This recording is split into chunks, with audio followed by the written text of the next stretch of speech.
Rana Weepenibong, and welcome back to my channel. And today, with it being Transformers Tuesday, I'm coming back at you with some stuff and things I've found from the four corners of the Tinterweb. So if you like the sound of that, think about giving me a like, a share, and a subscribe, because it really helps me out. And now the news. Don't touch that dial. We kick things off today in the world of Funbie Studios, who have a Cybertronian street track. Now, I just thought when I saw this in the last video that they just painted up some of those connecting pieces that we get with the bases and things like that from Hasbro, but no, these are 3D printed by them, and then you got all these effects. They work with your blast effects as well. Last time we did see Wheeljack and Bumblebee, and now they're showing off Jazz and Soundwave as well. Really teeny tiny. You can see how they fit in the palm of your hands. Maybe they look a little bit smaller than Micro Machines, I'm not sure. Really cool. I love this set. I really wish that Hasbro would wake up and see the value in making a set with transforming vehicles that look like this. Oh, wake up! Wake up! Moving over to some restock news, and the Chosen Prime has said that they are getting in some more stock on Civil Warrior General Grant. Now, this is one of the first third-party figures that I bought when I started collecting again, and when I started reviewing things on YouTube, and I highly recommend this figure. It is probably... it's either the best or the second best Prime in my collection. I'm struggling to think what the first one was, but I don't know if something knocked it off the top spot. I highly recommend this. If you do not have this figure, get it. For a while, it was the best figure in my collection. It's always up at a fantastic price point as well. Full of metal and also filler pieces. Transformation is just beautiful, nice, simplistic. It's a thing of beauty. Go and pick this bad boy up. And team over at Civil Warrior, make a new figure. I'd love to see what the next project from this team would be. The Matrix Workshop are working on a upgrade kit for your sludge, and yes, it has the eyes. Absolutely fandabidozy. That is super cool. Hasbro, again, you know, you could have had a little bit of fun here, but instead third party's doing it for you. Upgrade kit works for me. Looks like Magic Square are going to be doing a Ratchet. This is the box art. Can't wait to see the figure. Probably a look like Marshmallow, but hey, I'm sure that New Age will come out with one as well at exactly the same time, and I'll probably end up picking the New Age one up. But if you're into your Magic Square figures, then this must be exciting for you. Moving over to the world of Mech Fanstoys, Mechanic Studio, Metal Maniacs, what on earth are you calling yourself this week? And the team there released this kind of cryptic teaser for the destruction of God in order to realize the original dream. So, I don't know what they're going to be releasing. This could be their take on a transmatting Megatron. So like half split between him and Galvatron, or maybe something else. I'm not quite sure, but I'm super excited to see what it is. Sometimes with Mech Fanstoys they really hit the mark, other times no. Hopefully with this one they will hit the mark. Ocular Max are getting ready to release their G2 Blastoff, looking pretty cool in all of its multicolours.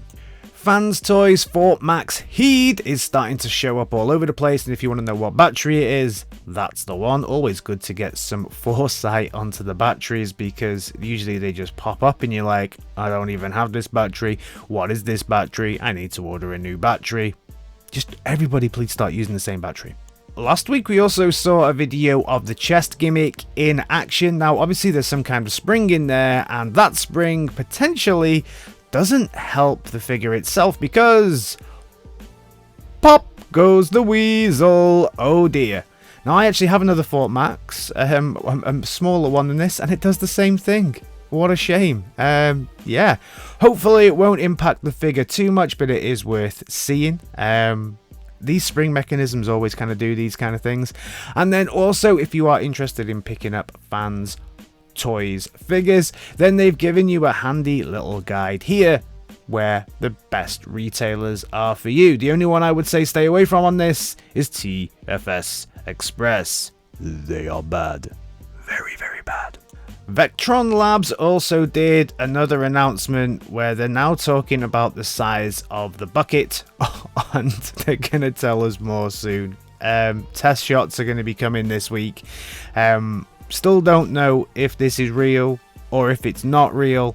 Let me know your thoughts on this one down in the comments. They are putting a lot of effort and seem to be listening to a lot of fan feedback if this is just going to be like a rug pull or something, but yeah, who knows? Let me know your thoughts on this one down in the comments. Moving over to Fanshobby, and they've been showing more color tests of their Energon Prime coming very, very soon, and it's starting to look like an Energon Prime. Like the yellows, everything seems to fit very nicely into that trailer, although I will say I do think the trailer looks a little short. Everything about this figure just looks a little short. The cab for me always looks a little bit small, stunted, especially in his bot mode. Looks like he needs to find that slim fast. And the trailer itself does look very stunted. However, I do like the way that all the little mini bots fit in there on the diagonal slant, and we already know that this thing kind of turns into a little bit of a garage to the side afterwards.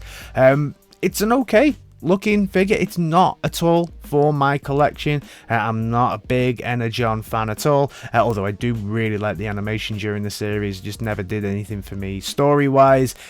All in all, it looks okay for an Energon one. It's coming out very, very soon, and sit there with your Megatron as well together on the shelf.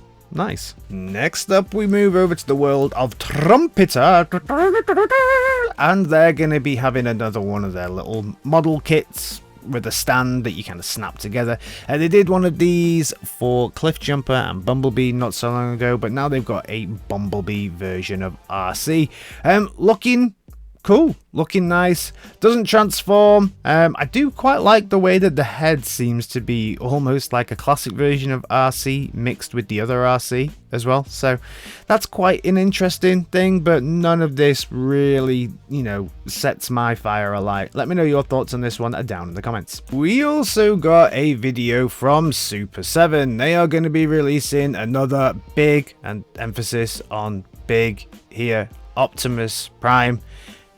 It's big, it's hollow, it's plastic, it's super expensive. I do not understand for the life of me why people buy this. You can check inside and there's the worst looking matrix in history, but its fists do have firing action, as a lot of these Super Shogun ones do. The guys over at Toy Galaxy did a really good video actually on the Super Shogun line, so I kind of understand what Super Shogun is now, but yeah, I still don't understand why people would pay that money for it. Oh yeah, and it's got wheels, because it's got no articulation in the legs. Moving over to the world of Hasbro, and something slightly better than that is the Shattered Glass Blaster that looks cool. Really, really cool. The shades of almost like a purpley is a real word now. Purpley silver in those speakers really set this figure off. I love this. I cannot wait to add this one to my collection. So happy that the Shattered Glass line is coming back with even more figures. I'm still hunting down a couple of figures from the last lot. I don't know what happened to some of my pre-orders, but this one 100% is getting added to my collection. Beautiful. Staying in the world of purpery, and if you like purpery, then the Wreckers are coming for you. So the Legacy line is getting more recolors. Not even a recolor, they've just basically given you Impactor again, taken all of the battle damage off, added a fossilizer, and this is what you're getting. Legacy is just Recolor City, right? That's all it is. What a shame.